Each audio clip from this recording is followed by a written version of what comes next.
আজি আমি অনুপাত সমানুপাতৰ ওপৰত কেইটামান প্ৰব্লেম চাম।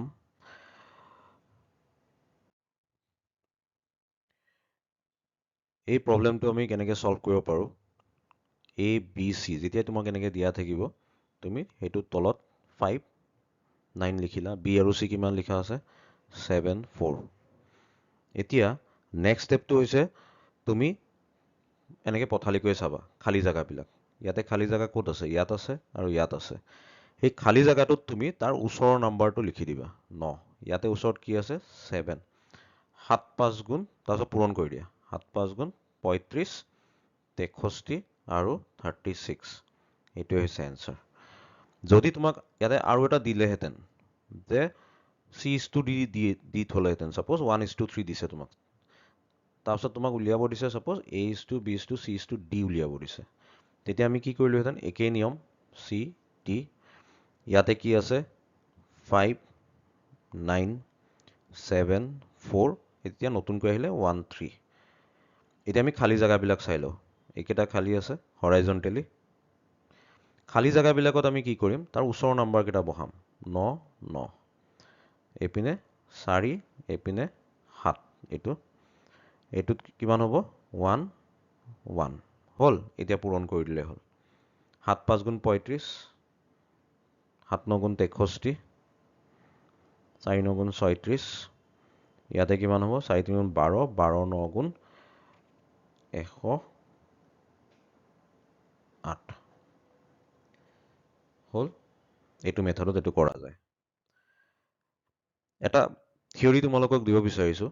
যদি কিবা এটা বস্তু বা কিবা এটা এমাউণ্ট আমি এ বি চি ডি যিকোনো মানুহ হ'ব পাৰে তেওঁলোকৰ মাজত যদি আমি A/2 B/2 C/2 এনেকৈ যদি ভগাব লগা থাকে, আৰু যদি আমাক প্ৰশ্ন আহে যে ই কিমান পাব, ছেকেণ্ডটোৱে কিমান পাব, থাৰ্ডে কিমান পাব, আমি কি কৰোঁ প্ৰথমতে যাৰ উলিয়াব লাগে, ছাপ'জ আমি এৰ ভাগটো উলিয়াব বিচাৰি আছোঁ, এৰ ভাগ টোটেল ভাগ কিমান আছে আমি চাব লাগিব। আজি তোমালোকে কিবা এটা বস্তু ভাগ কৰিব লগা আছে 10 জনৰ মাজত সমানে সমানে, প্ৰথমতেতো তোমাৰ যিখিনি বস্তু আছে সেইখিনি বস্তুকতো তুমি যিমানটা ভাগ কৰিব লাগিব সেইকেইটাত সমানে সমানে ভাগ কৰি ল'ব লগা থাকে।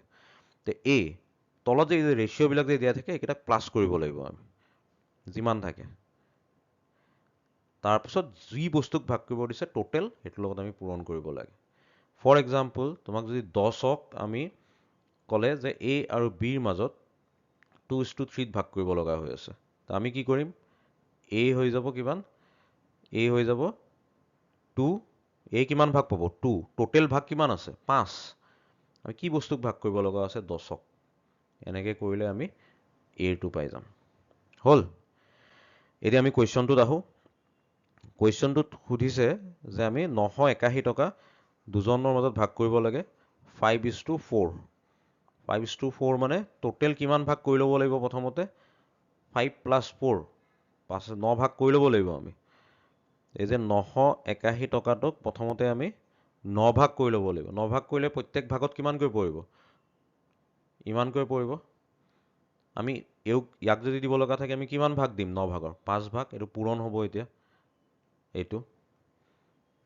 আৰু এনেইতো তুমি 981 - 545 কৰি পেলাই ইয়াৰটো উলিয়াই ল'ব পাৰা, কিন্তু যিহেতু আমি প্ৰেক্টিচ কৰি আছোঁ 981ক আমি কিমান 9 ভাগ কৰিম। এক ভাগত কিমানকৈ পৰি আছে 109, আমি অলৰেডি জানো। ইয়াক কিমান দিম 4 ভাগ, তো ই পাব 436। ইয়াতে কৈছে এ আৰু বি দুইজনৰ তাত মিলি পেলাই 1210 টকা আছে। 4/15 15 ভাগৰ 4 ভাগ এৰ ইকুৱেল টু ইয়াৰ 4/15 amount is equal to 2/5 of B. এইটো হৈছে আমি ইকুৱেশ্যন, এইটো যোনটো কৈছে আমি এইটো ইকুৱেশ্যনত লৈ আহিলোঁ। এতিয়া আমি যদি কেনচেল আউট কৰোঁ 2 ইপিনে 5 3, তো কিমান হৈ গ'ল 2/3 এ ইকুৱেল টু বি। আমাক উলিয়াব দিছে কি বি এ কিমান পাব, এইটো উলিয়াব লাগে। তাৰমানে কি আমি যোনটো এইটো আমাৰ সমীকৰণ আছে ইকুৱেশ্যন আছে, এই এক আমি বিলৈ লৈ যাব লাগিব, এক আমি বি টাৰ্মছত লৈ যাব লাগিব 3/2 বি। হ'ল। এতিয়া আমি এইটো পাতি দিওঁ তাতে 3/2 2b plus b equal to 1 to 1 0 এতিয়া b যদি আমি কমন লওঁ ইয়াতে কিমান থাকিলে 3/2 ইয়াতে থাকিলে 1 1 0 এটোক আমি কি কৰিব পাৰো 2 3 plus 2 1 to 1 0 হল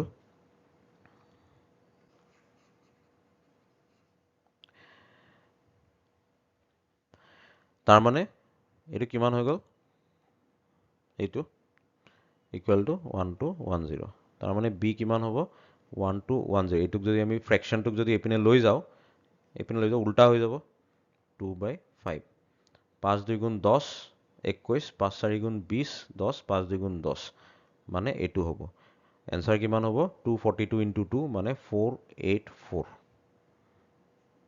এটো হ'ব এনসার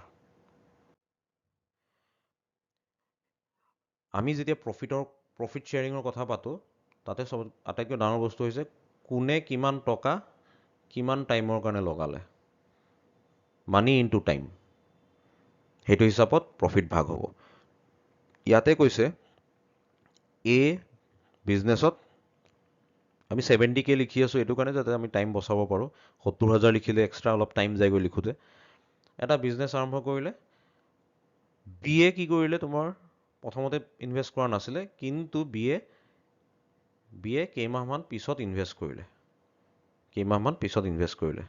কিমান টকা ইনভেস্ট কৰিলে 60k 60000 টকা কৰিলে কৰি পেলাই দুয়োজনে কি কৰিলে 12 মাহ মানে এক বছৰলৈকে দুয়োজনে ইনভেস্টমেন্ট ৰাখিলে ৰাখাৰ পিছত তেওঁলোকে চালে যে যিমান প্ৰফিট হৈছে সেই প্ৰফিটটো তেওঁলোকে 2:1 ভাগত ভাগ কৰিব পৰা অৱস্থাত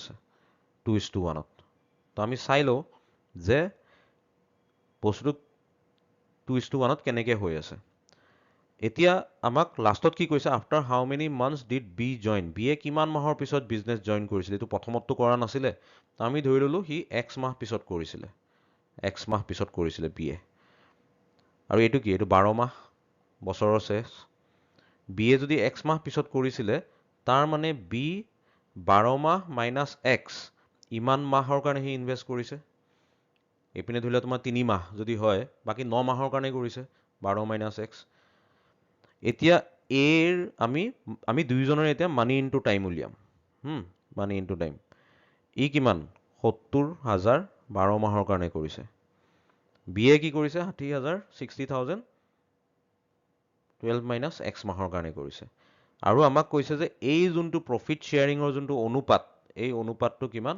2:1 হেতু দিয়া আছে তো আমি ইকুৱেশন বনাই লও এতিয়া ইনটু 12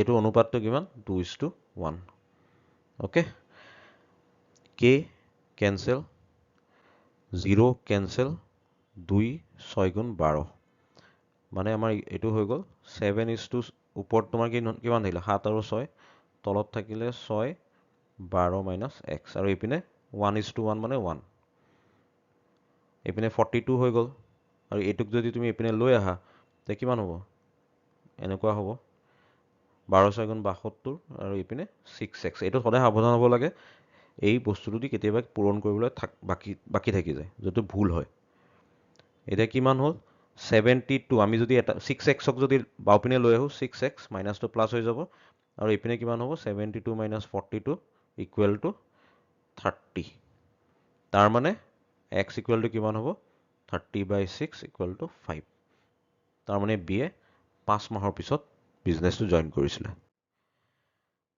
দুটা নাম্বাৰ আছে 3:5 তুমি এটা বস্তু সদায় লক্ষ্য ৰাখিবা 3:5 বুলি ক'লে নাম্বাৰ দুটা 3:5 মানে নাম্বাৰ দুটা 3 আৰু 5 বুলি কৈ থকা নাই হয় 3 আৰু 5ও হ'ব পাৰে কিন্তু তোমাৰ 6 আৰু 10ও হ'ব পাৰে কিয়নো ইহত দুটাৰ অনুপাতটো 3:5 হয় নে 9:15ও হ'ব পাৰে এনেকে অসংখ্য নাম্বাৰ হ'ব পাৰে তো সেই কাৰণে কেতিয়াও এনেকে নাভাবিবা যে 3 ৰ পৰা বিয়োগ কৰিব দি আছে বা 3 লগত যোগ কৰিব দি আছে পূৰণ কৰিব দি আছে আমি প্ৰথমতে যোনটো ৰেশিও দিয়া আছে সেই ৰেশিওটোক আমি প্ৰথমতে ভাঙিব লাগিব 3:5 আছে সদায় মনত ৰাখিবা ৰেশিও ভাঙিলে তোমাৰ এটা কনস্ট্যান্ট দিব লাগে 3x 5x এতিয়া কি কৈছে ইয়াৰ পৰাও 9 বিয়োগ কৰিছে ইয়াৰ পৰাও 9 বিয়োগ কৰিছে দুইটাৰ পৰা প্ৰতিটোৰ পৰা 9 is subtracted from each এতিয়া সিহঁতৰ মাজত যোনটো ৰেচিঅ' ওলাইছে নতুন সেইটো 12:23 হৈছে তেতিয়াহ'লে আমাক কৈছে স্মলাৰ নাম্বাৰ মানে 3টো 3x টো কিমান সেইটো ওলাব দিছে ঠিক আছে আমাৰ যিহেতু এতিয়া ইকুৱেশ্যন আমি পাই গ'লো এটা ইকুৱেশ্যন আমি সলভ কৰিলে এনসাৰটো পাই যাম ইকুৱেশ্যনটো কি হ'ব 3x - 9 5x - 9 ইকুৱেল টু ইহঁত দুটাৰ এইটো ইকুৱেল টু এইটো ৰেচিঅ' 12/23 তে 23 আমি এনেকৈ যাওঁ যদি 3x - 9 আৰু এইপিনে 12 into 5x - 9 এই দুটা পূৰণ কৰিলে কিমান হ'ব 69x আৰু আমি কি কৰোঁ এইটোক এজ ইট ইজ ৰাখি দিওঁ পিছলৈ যদি কিবা সলভ